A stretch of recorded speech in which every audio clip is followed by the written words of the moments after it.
Pemirsa, pemerintah ngemedarang tarif layanan ring widangan suci Pura Agung Besakih Bali Keuah. Inggih punika 6 dasa tali rupiah majeng Wisman, saha 3 dasa tali rupiah majeng Wisnus. Tarif inucap termasuk jasa sewa kamben, tour guide lokal. Lianan punika layanan kendaraan listrik keni prabea 3 dasa tali rupiah majeng Wisman, miwah kali dasa tali rupiah majeng Wisnus.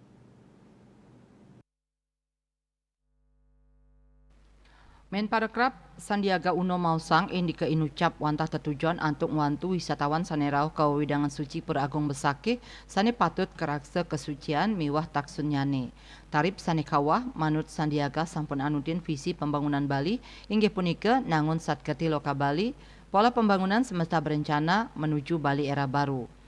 Lianan punika Sandiaga Uno ngicenin sokongan ring parikramo Ocean Men Bali warsa kali-tali 3 ASEAN Championship ring Intercontinental Bali Resort tanggal 7 kantos Juli tetujuan nyane pinaka pangupaya nangyang baga ekonomi tursida mungkah selah pikaryan santukan ake pisan nyarengang UMKM ring Bali.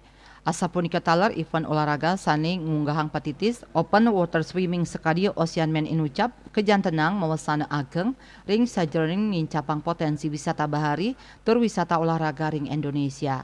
Bisnis Bali ngudingayang.